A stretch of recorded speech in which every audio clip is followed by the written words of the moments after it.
नेपालीमा एउटा उखान छ, जता काफल पाक्छ उतै चरी नाच्छ। अनि अर्को उखान पनि छ, बलेको आगो ताप्न जो पनि अघि सर्छ।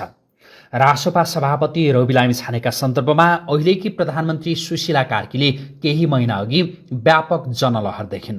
रविका पक्षमा सुरु भएको हस्ताक्षर अभियान जसरी अघि बढ्यो त्यो देखेपछि उनलाई लाग्यो यही बेला रविका विषयमा बोलियो भने थप पपुलर भइन्छ। सायद त्यही सोचेर होला उनले सार्वजनिक रूपमै भनिन् रवि लामिछानेमाथि अन्याय भएको छ। रवि लामिछानेलाई एउटा अदालतबाट अर्को अदालतमा लगिएको विषय उनलाई पटक्कै चित्त बुझेको थिएन। त्यसैले भनिन् एउटा मान्छेलाई कुन हदसम्मको दुःख दिएको छ, दुई दिनमा अदालत परिवर्तन गराइएको छ, उसको मानवाधिकार हनन गरिएको छ, आदि इत्यादि। रविमाथि यसअघिको सरकारले राजनीतिक प्रतिशोध साधेको भन्दै विभिन्न तवरले अभिव्यक्ति दिएकी सुशीला कार्की अहिले प्रधानमन्त्री छिन्। सरकारले नै प्रतिशोध साधेको थियो भने त्यो प्रतिशोध खारेज गरेर रविको मुद्दा फिर्ता लिइदिने हैसियतमा उनी पुगेकी छिन्। तर प्रधानमन्त्री भएको यत्तिका दिन बितिसक्दा पनि खोइ त त्यो प्रक्रिया। कार्की त अझ न्याय क्षेत्रको माथिल्लो तहमा पुगेकी व्यक्ति हुन्। न्याय क्षेत्रको माथिल्लो तहमा पुगिसकेको व्यक्तिले लहैमा बोल्ने होइन। रवि लामिछाने दोषी हुन् या होइनन् भन्ने कुरा अदालतले छिनोफानो गर्छ भनेको भए त्यो फरक कुरा हुन्थ्यो।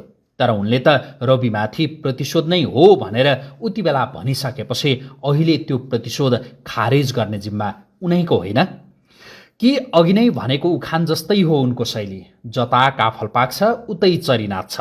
त्यति बेला रवि लामिछाने हाई हाई भन्ने अवस्था थियो। यता गए पनि रवि, उता गए पनि रवि, यता पनि रविमाथि प्रतिशोध, उता पनि रविमाथि प्रतिशोध। अरूले भनेको त्यही सुनेपछि माहौल त यतै रहेछ कि क्या हो भनेर त्यति बेला अहिलेकी प्रधानमन्त्री सुशीला कार्कीले पनि अन्याय भयो भनेकी त होइनन्। अहिले रवि लामिछानेप्रतिको दृष्टि समाजमा केही बदलिएको छ। जेनजी आन्दोलनसँगै रवि लामिछाने जेलबाट बाहिर निस्किए, त्यसरी निस्कन हुँदैनथ्यो। उनकै कारण हजारौं कैदी बन्दीहरू बाहिर आए भन्ने बुझाइ समाजमा कतिपयको छ। सुशीला कार्की पनि हो कि क्या हो भन्ने लागेर अहिले रविका पक्षमा नउभिएकी त होइनन्। अहिले रविका पक्षमा यति बेला उति बेलाको जस्तो माहौल नदेखिएपछि उनी पनि प्रतिशोध त होइन रहेछ कि क्या हो भन्ने सोच्ने तहमा पुगिन् कि भन्ने कतिपयको आशंका छ। त्यही भएर माहौल जता जता चल्छ उतै ढल्किने शैलीलाई जता काफल पाक्छ उतै चरी नाच्छ भनिएको हो। जेनजी आन्दोलन सुरु हुने हल्लाका बीचमा पनि सुशीला कार्की मौन थिइन्। आन्दोलन चल्दै गर्दा पनि उनको खास केही प्रतिक्रिया सुनिएको थिएन।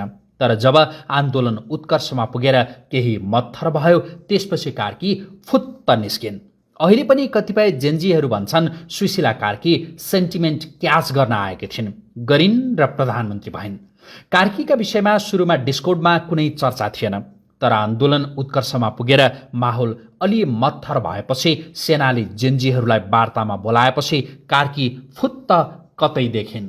घाइते र मृतकप्रति सहानुभूति जनाउँदै मिडियामा बोलिन्। त्यसपछि उनको नाम डिस्कर्डमा इन्ट्री भयो।